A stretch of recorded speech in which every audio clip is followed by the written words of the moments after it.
안녕하세요. 우드메이커입니다. 오늘은 각도 절단기 사용 방법과 그 활용도를 높이는 방법에 대해 설명을 드려볼까 합니다. 이번에 페스틀에서 시메트릭 70이라는 신개념 각도 절단기를 출시했는데요. 기존의 각도 절단기와 형태가 달라졌습니다. 편의성도 좋아지고 작업 속력도 빨라졌습니다. 어떤 부분이 좋아졌는지 알아보기 전에 미리 말씀을 드려보자면 이 녀석 하나면 하나의 직업군이 탄생할 수 있고 마감의 달인이 될 수 있습니다.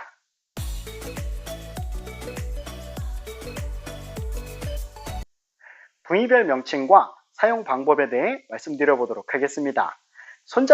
손잡이에는 두 개의 버튼이 있죠. 하나는 잠금 해제, 두 번째는 트리거 스위치입니다. 이 순서대로 작동을 해야 돼요.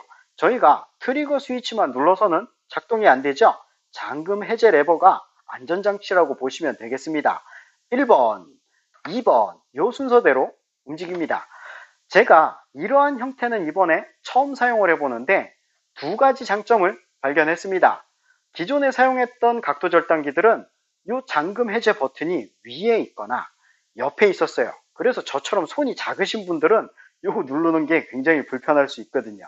그런데 얘는 큰 동작 없이 가볍게 당기고 누르기만 하면 작동을 할 수 있으니까 손이 굉장히 편했습니다. 두 번째 장점은 저희가 작업을 오래 하신 분들 또는 왼손잡이이신 분들 좀 고민이 되죠. 버튼이 이쪽에 있으면 왼손 경우는 좀 검지를 안 쓸래 안 쓸 수가 없어요. 그죠? 그리고 트리거 스위치 옆에 있는 경우 누르고 누르는 게 조금 불편해요. 그런데 얘 같은 경우는 제끼고 누르기만 하면 되니까 오른손잡이, 왼손잡이, 양손 모두 편하게 사용을 할 수 있다는 장점이 있습니다.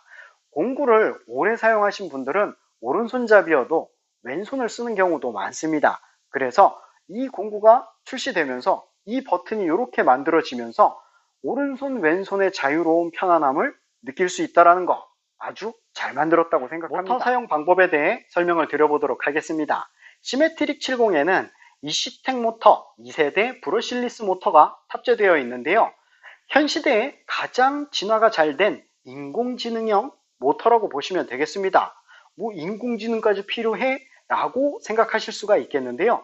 얘는 어떤 부분에서 인공지능형이냐면 본인을 보호하기 위한 인공지능형입니다. 그 이유는 모터가 고장이 나는 가장 큰 이유는 두 가지죠. 첫 번째는 과부하, 두 번째는 높은 온도입니다. 너무 온도가 높이 올라가게 되면 안에 스테이터나 아마추어에 있는 코일이 타버립니다. 그러면 모터를 갈아야겠죠. 그런 부분으로부터 보호를 해주니까 공구를 오래 지속적으로 사용을 할 수 있게 해주는 인공지능형 모터라고 보시면 되겠습니다. 사용 방법은 18V 배터리 하나를 사용을 하게 되면 거북이 느립니다. 힘도 약하겠죠. 그런데 듀얼 18V짜리 두 개를 사용을 하게 되면 직렬 연결이 되면서 36V 빠른 속력과 강력한 힘을 낼 수 있습니다.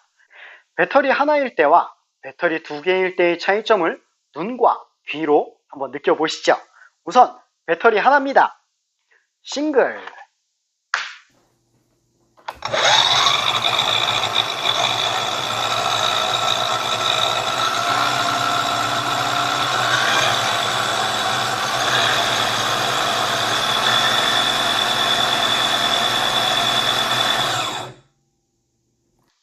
자, 이번엔 배터리 두 개.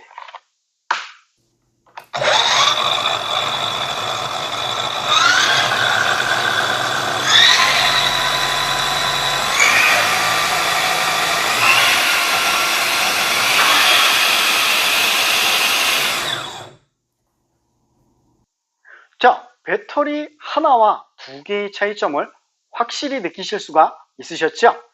이렇게 해서 모터를 안전하게 쓰고 효율적으로 쓸 수 있도록 하신다면 작업에 큰 도움이 될 겁니다. 여기 있는 이 고정 레버는 헤드를 자유롭게 움직이게 해주거나 또는 이동을 할 때는 고정을 시켜서 안전하게 이동을 할 수 있게 해주는 고정 레버입니다. 작업을 할 땐 헤드를 살짝 내려서 고정 레버를 풀어줍니다. 그러면 작업 영역이 확실히 넓어졌죠? 이제는 작업을 할 수 있습니다. 작업을 다 한 다음 이동을 할 때는 이 상태로 이동하면 덜렁덜렁대고 부피가 커서 불편하죠. 그래서 헤드를 반드시 고정을 시켜 놓고 그 다음 편하게 이동을 할 수가 있습니다. 톱날 교체 방법에 대해 설명을 드려보도록 하겠습니다. 톱날을 교체하실 때 첫 번째로 하셔야 되는 것은 전원 차단입니다. 여기 보면 주전원 배터리예요. 요 녀석만 빼면, 두 개 다 안 빼도 돼요. 요 녀석만 빼면 전원이 차단이 됩니다.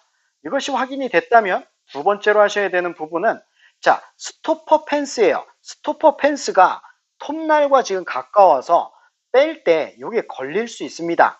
그래서 볼트, 고정 볼트를 풀러서 펜스를 확장시켜 놔요.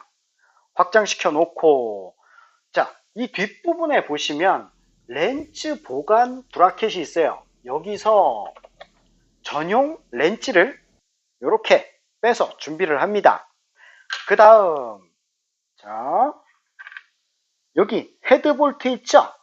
헤드 볼트를 풀릴 때는 시계 방향으로 돌리면 풀려요. 그러면 렌치를 맞춰 놓고 시계 방향으로 돌리면 고정이 안 되죠. 그렇죠? 당연히 스핀들 락 버튼이 여기에 있습니다. 스핀들 락 버튼을 이렇게 눌러 놓습니다. 눌러 놓은 상태에서 시계 방향으로 돌리다 보면 탁고 쏙 들어가는 시점이 오죠. 락이 걸린 거예요. 현재 상태에서 렌치를 잡고 아래쪽 시계 방향으로 강하게 눌러 내리면 자, 이렇게 헤드볼트가 풀립니다. 자, 헤드볼트 제거, 헤드볼트 제거했고요. 두 번째, 여기 아우터 플런지 있죠? 아우터 플런지 제거. 현재 상태에서 이제 스핀들 락은 풀 놓고 요거를 그냥 빼면 아래 닿아요. 그렇기 때문에 헤드 고정 락 있죠? 락을 자 풀어서 전체를 높여줍니다. 그 상태에서 자 안전 커버 있죠? 안전 커버를 한 손으로 이렇게 받쳐주세요. 한 손으로 받쳐놓고 현재 상태에서 톱날을 아래쪽이 왼쪽 방향으로 기울입니다. 기울인 상태에서 살살살살 움직이면 이렇게 빠집니다. 자, 이렇게 뺐죠? 꽂는 순서는 그 반대가 되겠죠. 반대가 되는데 그 전에 요 모양이 참 희한하게 생겼습니다. 이너 플런지 한번 보여드릴게요. 요거 만조 세트죠? 자, 만조 세트 한번 보여드립니다. 아우터 플런지, 이너 플런지, 헤드 볼트예요. 여기서 보시면 얘가 굉장히 튼튼하게 조여줄 수 있는 구조로 되어 있어요. 자, 모양이 어떻죠? 이렇게 해서 안에 쏙 들어가요. 그 다음에 헤드볼트로 강하게 조여주면 이 부분이 톱날을 굉장히 강력하게 물어줄 수 있는 구조로 만들어졌습니다. 이야, 이 플런지를 아주 신경 써서 잘 만들었어요. 저희가 이제 톱날을 선택을 해서 껴야 되겠죠. 내가 가공하려는 것이 목재다 하면 이렇게 노란색이 있는 거 있죠. 이게 목재 전용이에요. 그리고 플라스틱이나 알루미늄을 자를 거다 하면 이 파란색 있죠. 이게 플라스틱과 알루미늄 전용이에요. 그래서 내가 가공하려고 하는 소재에 맞도록 톱날을 잘 맞게 사용하길 권장합니다. 저는 목재를 자를 거니까 목재 전용 톱날을 다시 꽂도록 하겠습니다. 첫 번째, 이너 플런지 모양에 맞도록 꽂아주세요. 딱 맞습니다. 두 번째, 안전 커버를 위로 올려주고 그 상태에서 톱날의 방향 잘 보시고 톱날이 요렇게 돌아요. 요렇게 여기 화살표 보이죠?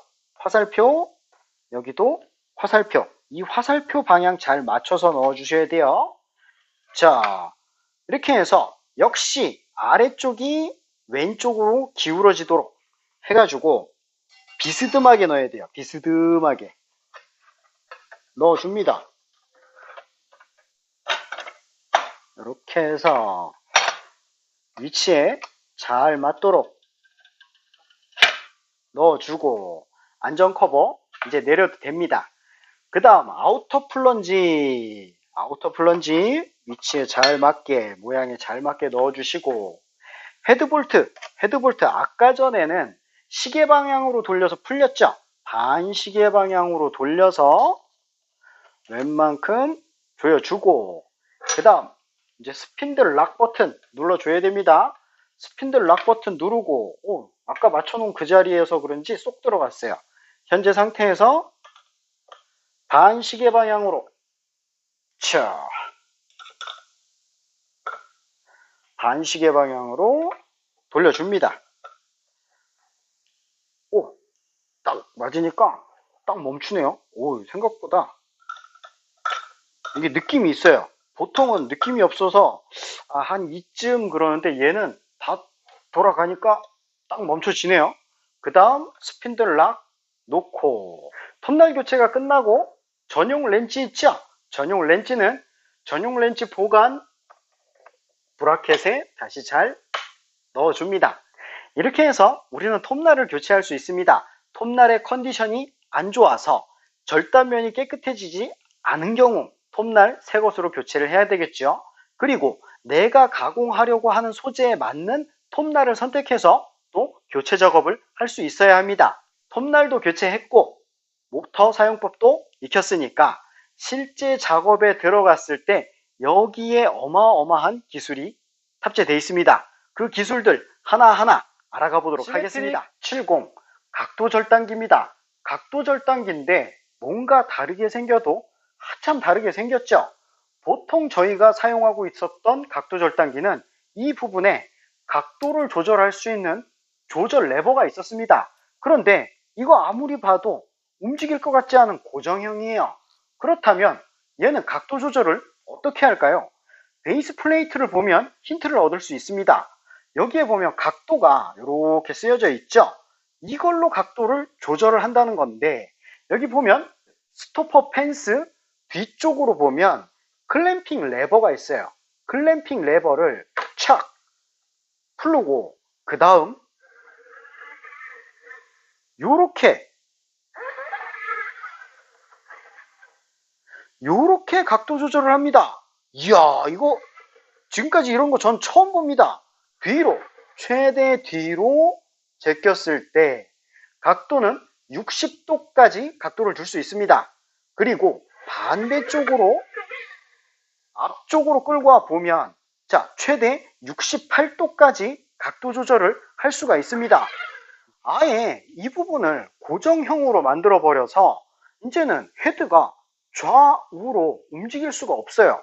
이쯤 되면 궁금한 게 생기죠. 그렇다면 이 베이스 플레이트와 원형 톱날이 90도가 맞을까? 공장에서 90도를 맞춰서 출고를 했을까? 이거 궁금하잖아요. 그래서 제 정신 건강을 위해 준비했습니다. 디지털 각도계. 자, 그럼 베이스 플레이트 위에 올려놓고 어때요? 0도 맞죠? 이걸 그대로 쳐. 5, 8, 90, 89.9, 90 약간 왔다 갔다 하는데 거의 90도 완벽해요. 그죠? 와, 이 공장에서 엄청 잘 맞춰서 나왔습니다. 사실 이게 약간 안 맞을 수도 있을 것 같은데 어떻게 이렇게 잘 맞지? 이렇게 해서 우리는 베이스 플레이트와 원형 톱날의 90도에 가까운 각을 확인했습니다. 현장에서 시멘트릭 70이 아니라 다른 각도 절단기를 사용을 했다면 첫 번째로 하는 것이 바로 90도 세팅입니다. 그런데 시멘트릭 70 같은 경우는 이미 90도가 맞춰져 있기 때문에 세팅 시간을 소모하지 않아도 됩니다. 그리고 바로 작업에 들어갔을 때 또 다른 장점이 있는데요.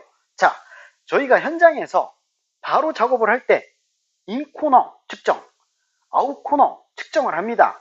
이 각도를 만약에 88.9도, 87도, 정확한 90도가 아니라는 것을 확인했을 때 저희는 대충 뭐 한 90도보다 좀 작게 자를까? 좀 크게 자를까? 이런 식으로 우리는 판단을 해서 작업을 합니다. 사실 그렇게 작업을 하면 정확도가 떨어지죠. 그런데 페스툴에서는 그것을 완벽한 작업으로 수행하기 위해서 이러한 각도 복사기를 만들어냈습니다. 각도 복사기를 이용해서 좌우의 각도를 정확하게 복사해냅니다. 몇 도인지는 잘 몰라요. 정확히 복사해낼 뿐입니다. 그것을 한번 해볼게요. 나비볼트를 풀르고 그 다음 각도 복사기를 이용해서 각도를 한 2.2mm 설정을 해보도록 하겠습니다. 이쯤 설정을 해주고 꽉 조여야 되는데 어설프게 조이면 왔다 갔다 하겠죠. 꽉 조였어도 강하게 힘을 주면 요거 각도가 틀어집니다. 그러니까 한번 맞춰놓고 요것이 틀어지지 않도록 잘 주의해서 사용을 하셔야 합니다. 두 번째, 여기 보면 스토퍼 펜스 있죠. 스토퍼 펜스의 뒤에 보시면 클램핑 레버가 있습니다. 클램핑 레버 좌우를 풀고 이제 원하는 각도를 세팅합니다. 한쪽 면을 밀착시켜 주고 그 다음 반대쪽도 끝은 밀착을 시켜주세요. 현재 상태에서 쭉 각도를 맞춰보면 좌 붙었고 우 붙었죠. 붙여놓은 상태에서 레버를 잠가줍니다. 자, 이러면 왼쪽 오른쪽 두 군데의 각을 측정하지 않고 그대로 복사해서 빠르게 좌우측 작업을 한 번에 수행해낼 수 있습니다. 자, 여기서 끝이 아니죠. 이 톱날은 자 내려보면 어때요? 내려보면 지금 스토퍼 펜스 여기에는 절대 또 닿지 않도록 잘 만들었어요. 제가 이거 풀러서 보여드릴게요. 이게 왜 안 닿는지.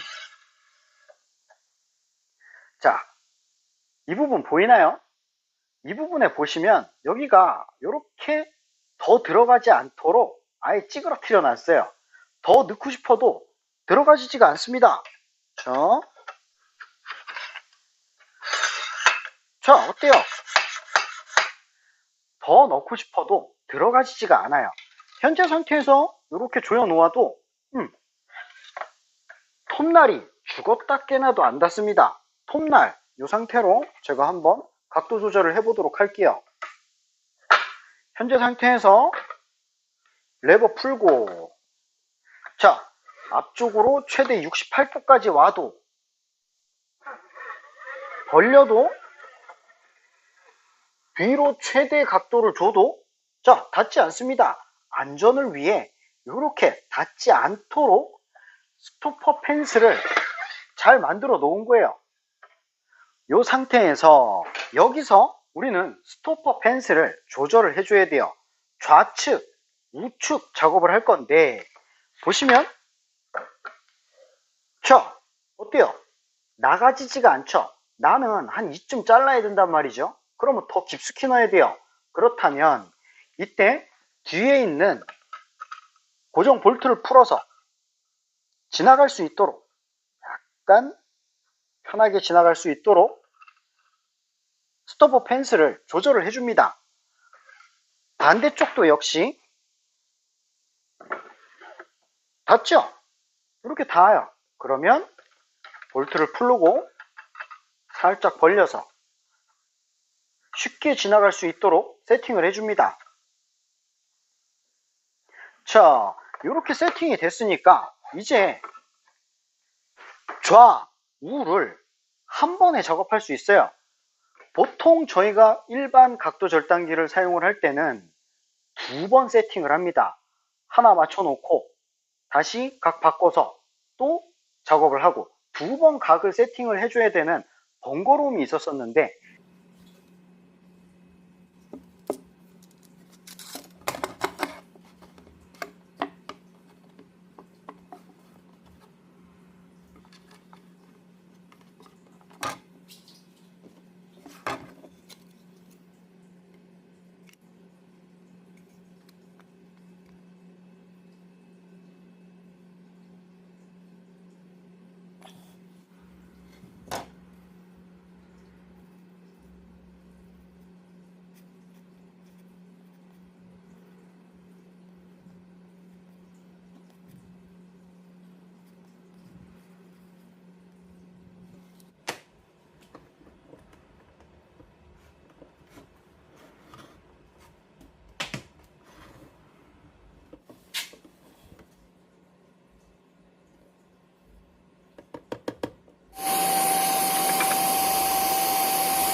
얘 같은 경우는 한번 각도 복사를 해 놓으면 좌, 우를 빠르게 작업할 수 있습니다. 두 번 세팅하지 않고 한 번 세팅으로 끝낸다는 거죠.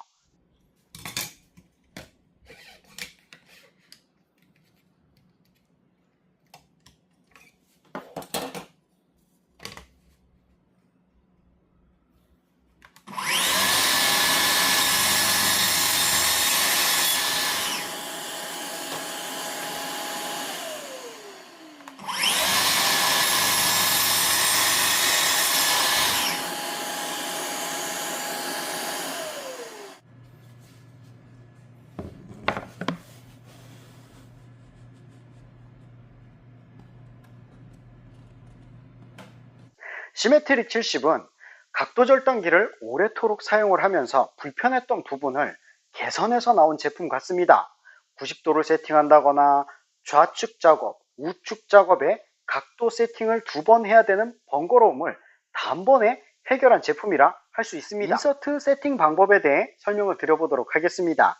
처음 제품을 받으시면 인서트에 아무런 홈이 없습니다. 첫 번째 커팅을 하기 전에 먼저 제로 인서트, 가장 정확한 홈을 톱날로 홈을 만들어 주고 그 다음에 작업에 들어가시면 되겠습니다. 그리고 인서트 같은 경우 저희가 가공하는 소재에 따라 또는 톱날의 굴절에 따라 이 홈이 넓어집니다. 그렇다 보니까 영원히 제로일 수는 없어요. 그래서 인서트는 소모품, 교체하는 소모품이라고 보시면 되겠습니다. 그래서 교체하는 방법을 알려드려 보도록 할게요. 자, 첫 번째는 여기 있는 스토퍼 펜스를 확장시킵니다. 확장시키면 이 부분 칩 가이드라고 합니다. 칩 가이드를 잡아서 뽑아냅니다. 그리고 5개의 볼트가 있죠. 얘는 렌치 3짜리입니다. 3짜리를 이용해서 풀어줍니다. 5개의 볼트를 풀르면 인서트 분해가 가능합니다. 이렇게 분해를 하고 새 인서트를 제자리에 넣어 놓고 5개의 볼트를 다시 조여주면 됩니다.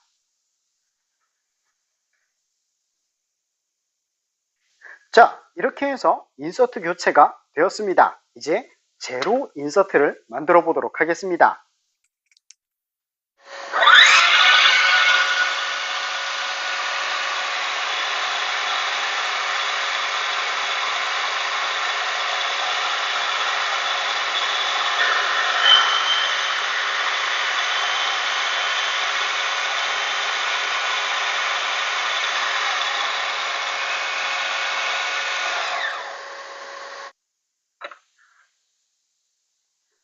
이렇게 해서 제로 인서트가 만들어졌습니다.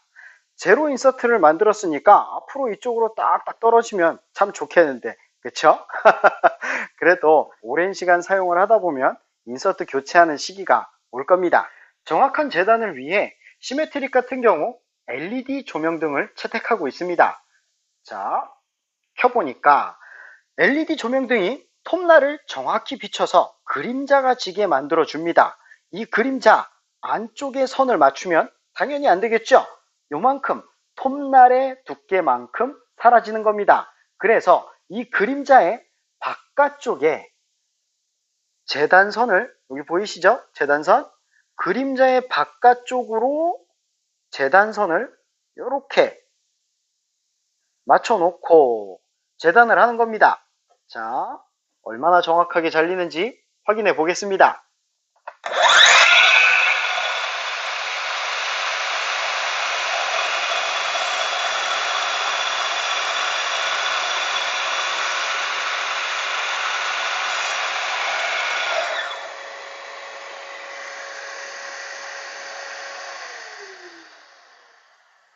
자, 제가 선을 그어 두었었죠? 그 선이 아주 완벽하게 재단이 됐습니다. 자, LED 작업등의 장점은 이렇게 절단선을 정확하게 직관적으로 바라볼 수 있다는 장점을 가지고 있습니다. 그런데 저희가 오래 사용을 하다 보면 LED 조명등에 먼지가 껴서 조명이 약해집니다. 그래서 유지 관리 방법에 대해 알아보도록 하겠습니다. 손잡이 뒤로 쭉 타고 내려가다 보면 이 부분에 불투명 플라스틱이 보일 겁니다. 불투명 플라스틱이 바로 LED 등 보호 커버입니다. 이것은 이 아래 홈이 있어요. 홈에 손가락을 딱 넣고 딱 당기면 이렇게 빠집니다. 자, 이렇게 생겼습니다. 이것을 자주 청소를 해주시는 게 아무래도 정밀한 작업을 하는데 큰 도움이 되겠죠. 그래서 이것을 청소를 하고 다시 제자리에 이렇게 꽂아주면 되겠고요. 자, LED가 나갔다. LED가 나갔을 때는 이 부분을 분해를 해줍니다.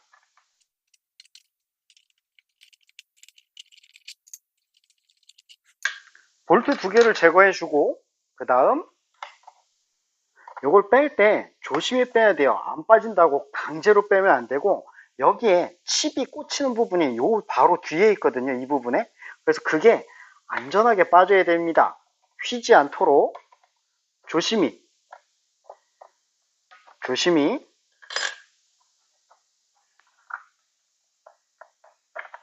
잘 빼줘야 돼요. 이렇게 빼주게 되면 제가 칩 꽂히는 부분 있다고 말씀드렸었죠. 여기 핀 보이죠? 네, 이게 손상이 되지 않도록 정확히 꽂아주고 정확히 빼야 합니다. LED 조명이 나갔을 때는 서비스 센터에 전화를 해서 어떻게 교체를 해야 되는지 안내를 받고 그대로 진행하시길 권장합니다. 다시 꽂을 때는 칩 위치 정확하게 잘 맞춰서 또 잘 만들어져서 대충 껴도 딱 들어가요. 자, 넣어주고 볼트 두 개,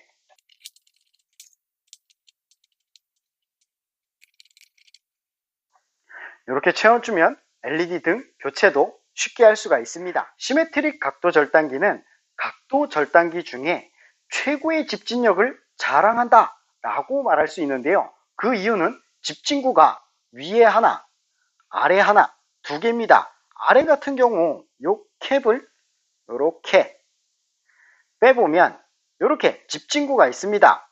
위에 하나, 아래 하나. 아래를 사용을 할 때는 여기 보이는 스토퍼 펜스를 확장시켜서 보여드리겠습니다. 여기 칩 가이드 있죠? 칩 가이드를 제거해 줍니다. 이렇게 제거를 하면 이쪽으로도 집진이 되고 칩 디플렉터 이 부분으로도 집진이 됩니다. 이게 위에, 이 부분이 아래 집진을 해서 위아래에서 잡아 당기니까 집진력이 좋아질 수밖에 없겠죠. 각도 절단기를 사용해 보신 분들은 잘 아실 거예요. 집진을 아무리 잘해도 날려요. 그쵸? 이것을 어떻게 해결할 것인가? 베스툴에서는 집진기 두 개를 사용을 하거나 집진기 하나로 Y자 커넥터를 이용해서 두 군데서 빨아당기는 방식을 사용을 했습니다. 저 같은 경우는 Y자 커넥터가 없으니까 위에 집진기 하나, 아래 집진기 하나, 두 개를 연결해 보도록 하겠습니다. 위쪽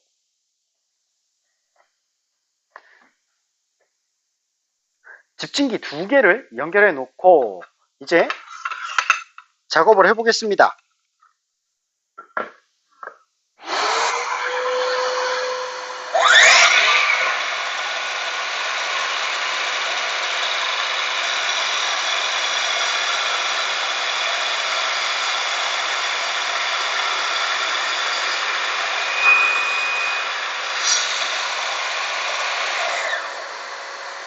집진기 두 개로 빨아당기니까 지금까지 제가 각도 절단기를 상당히 많이 써봤는데 이렇게 분진이 적은 적이 처음이에요.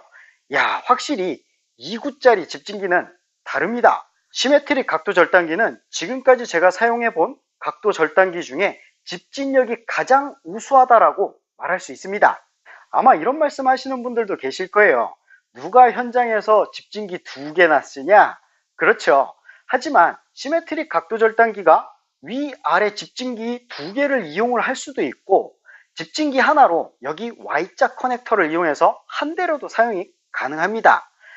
각도 절단기 중에 이렇게 집진 능력을 가지고 있다는 것을 보여드린 것이지 작업은 현장의 상황에 따라 작업자의 취향에 따라 다르게 적용될 수 있다는 거 미리 말씀드리겠습니다.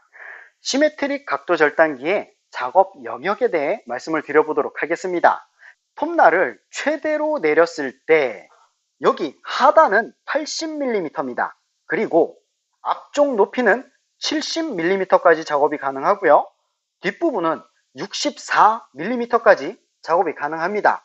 이 작업 영역을 저희가 잘 알아야 하는 이유는 가공하려고 하는 소재의 크기가 너무 커버리면 이 작업 영역을 벗어나잖아요. 그러면 작업이 불가능하겠죠. 그래서 작업 영역에 대해 잘 알고 있어야 여기에 맞는 소재를 사용할 수 있다라는 겁니다. 시메트릭 각도 절단기가 가지고 있는 또 다른 장점은 이동의 편의성입니다. 첫 번째는 이 본체의 무게가 그렇게 무겁지 않다는 거예요. 중량이 본체 10.5, 배터리 722g, 722g, 각종 액세서리를 포함하더라도 13kg를 조금 넘을 뿐입니다. 저희 13kg 정도는 들고 계단 쉽게 오를 수 있잖아요. 그리고 평지에 다다랐을 때 앞에 바퀴 보이나요? 바퀴가 있어서 어디든 편하게 쉽게 끌고 다닐 수 있다는 이동의 편의성이 있습니다. 그러면 이동의 편의성을 한번 높여보도록 하겠습니다.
바퀴 장착이 끝났습니다. 앞에 두 바퀴는 회전식 바퀴고 뒤에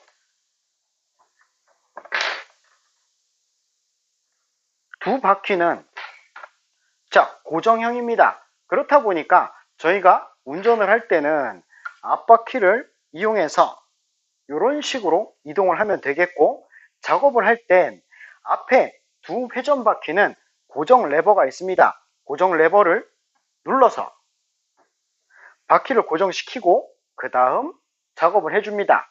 작업이 끝난 다음 이동 장소로 이동을 할 땐 고정 레버를 풀고 이동한 다음 다시 고정을 해서 작업을 이어가면 되겠습니다.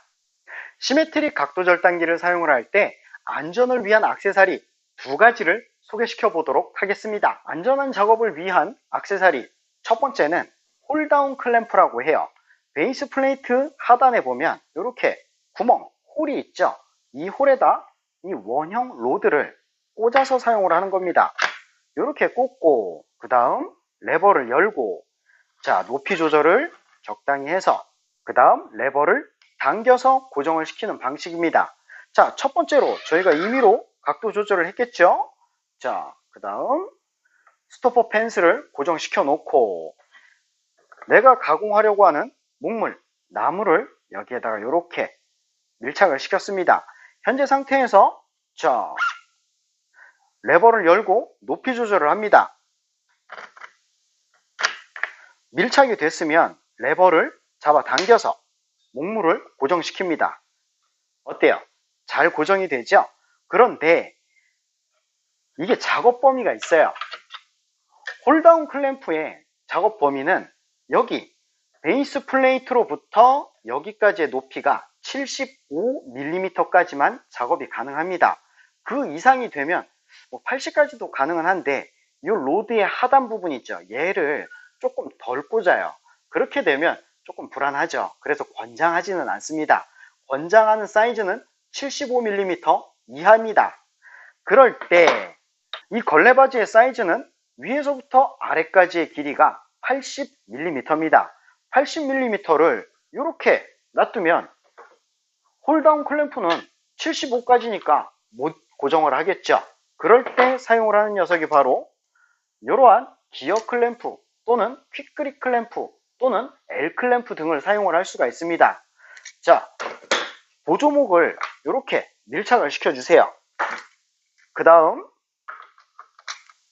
클램프를 이용해서 밀착을 시키고 밀착이 된 상태에서 기어를 이렇게 고정시켜 주면 작업물이 움직이지 않게 안전하게 고정이 됩니다.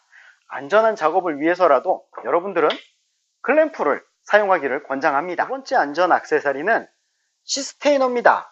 시메트릭 각도 절단기의 베이스 플레이트와 높이가 동일합니다. 137mm. 베이스 플레이트가 지면으로부터 높이가 137이에요. 동일한 137이다 보니까 긴 자재 있죠? 긴 자재를 이렇게 올려놓으면 안전한 작업이 가능합니다. 여기서 안전을 멈추지 마시고 조금 전에 배웠던 액세서리 홀다운 클램프를 이용해서 자, 밀착을 시켜주고 클램핑 해주고 더욱더 안전한 작업을 할 수 있도록 하면 훌륭한 작업이 될 겁니다. 저희가 공구를 오래 사용하다 보면 이 앞에 있는 스토퍼 펜스가 이렇게 좀 흔들릴 때가 있습니다. 이것을 잡아주는 클램핑 레버, 이 녀석이 텐션이 좀 약해지는 경우에요. 이런 경우 노브를 풀고 여기 무드 볼트 있죠? 공구의 후면을 보면 여기 렌치 공구 보관 브라켓이 있습니다. 여기에 작은 렌치 있죠? 얘를 뽑아서 무드 볼트 있죠? 이것을 시계 방향으로 이렇게 돌려주고 이제 클램핑 레버를 꽉 눌러주면 흔들림 없이 튼튼하게 고정이 되죠. 전용 렌즈는 다 사용한 다음 다시 원래의 자리에 꽂아줍니다. 잃어버리지 않도록. 이렇게 해서 신개념 각도 절단기 시메트릭 70EB 제품의 달라진 점과 더 좋아진 활용도 그리고 안전하게 각도 절단기를 사용할 수 있는 방법을 영상에 담아 보았습니다. 시메트릭 70EB 하나면 정말 하나의 직업군이 생겨날 수 있고 그 직업군은 마감의 달인이 될 것입니다. 물론 각도 절단기를 오래 사용해 보신 분들이라면 이런 부분이 조금 가미되면 더 좋았을 텐데 라고 생각하시는 부분이 있으실 거예요. 그 부분 영상 후반부에 따로 추가로 넣어 보도록 하겠습니다. 시메트릭 각도 절단기의 실제 스펙과 그리고 숨겨진 기능 그리고 응용을 한다면 얘의 활용도는 훨씬 넓어집니다. 그러면 실스펙을 알아보도록 하겠습니다. 여기 재원상에는 80mm까지 가능하다고 되어 있는데 실제로 측정을 해보면 인서트가 대략 9cm, 90mm까지 재단이 된다는 것을 확인할 수 있습니다. 이것은 무엇을 뜻하냐 하면 자, 이것은 2x4 구조목입니다. 2x4로 우리는 구조를 할 때 많이 사용을 하는데 이것을 자를 수 있다는 것은 저희가 구조를 함에 있어서 문제없이 시메트릭 각도 절단기를 사용할 수 있다는 겁니다. 이 녀석의 실제 길이는 89예요. 그리고 높이는 38입니다. 그러면 이것을 단번에 한 번에 커팅이 가능한지 알아보도록 하겠습니다.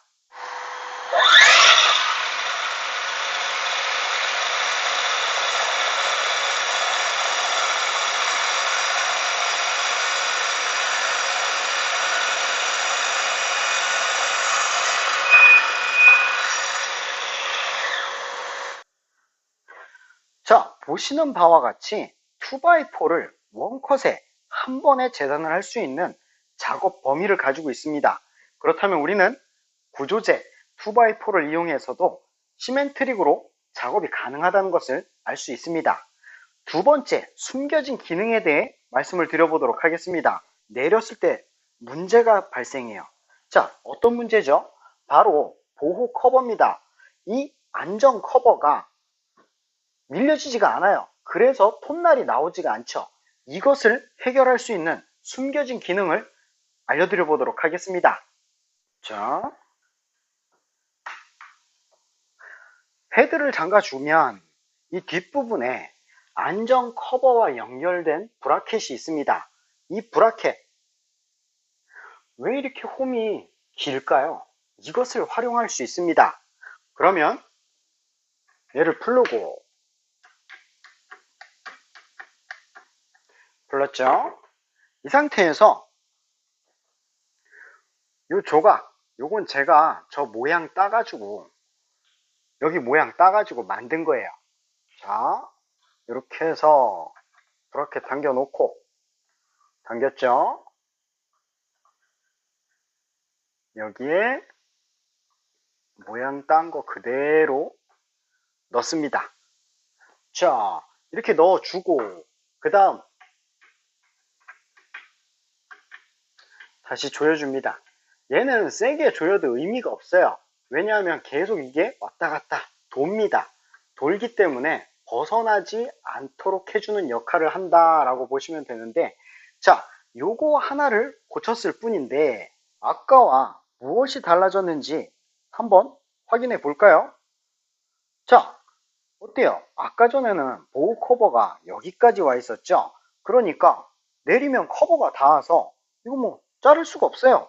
그런데 지금 커버가 올라가져 있으니까 문제없이 커팅이 가능합니다. 문제없이 커팅이 가능하죠. 그런데 여기에도 우리가 알고 넘어가야 될 부분이 있습니다. 자, 아래가 최대 작업 범위가 90mm였어요. 90mm까지 내려왔을 때 여기 보이나요? 여기에서의 높이가 59mm까지 작업이 가능한 겁니다. 그러면 90, 59까지 원컷에 가능하다는 거죠. 각도 절단기 말고 슬라이딩 각도 절단기로 저희가 선택을 많이 하는 가장 큰 이유가 이 부분이에요. 작업할 수 있는 이 작업 영역, 이 길이가 짧다라는 게 가장 큰 단점이거든요. 그런데 이것을 넓히는 방법이 있습니다. 넓히는 방법은, 자, 얘는 슬라이딩이 아니니까 딱 여기서만 움직이죠. 그쵸? 그래서 맨 아래로 해놓은 상태에서 재단을 해보면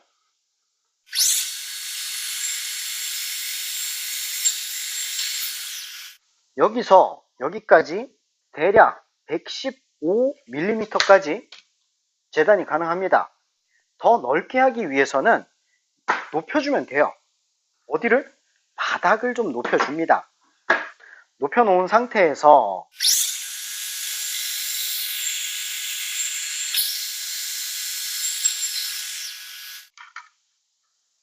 (139mm) 139mm까지 재단이 가능한 거예요. 그렇다면 우리는 더 확정을 할 수 없을까? 이 부분에 대해서 고민을 합니다. 이것만 해결을 하면 작업의 범위가 확실히 늘어나요. 기존에는 몰딩, 걸레바지 이런 수준에서 끝내야 됐다면 이제는 마루도 자를 수 있는 사이즈로 만들어 보도록 하겠습니다.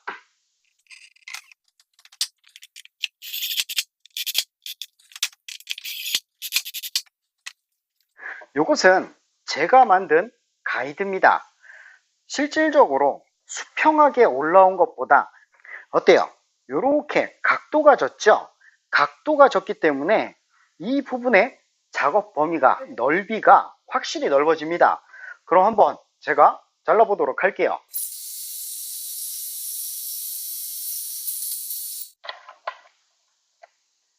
자, 이렇게 해서 145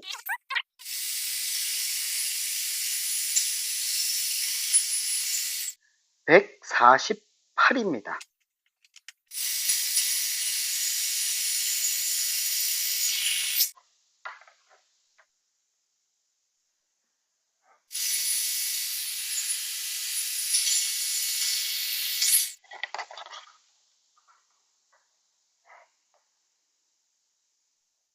이렇게 해서 시메트릭 각도 절단기에 최대 능력치까지 끌어올려서 활용해 보았습니다. 이거 하나만 잘 써도 정말 마감의 달인이 될 수 있고 바닥 시공, 루마 시공 활용 범위도 더 넓어졌습니다. 네, 긴 영상 시청해 주셔서 감사합니다.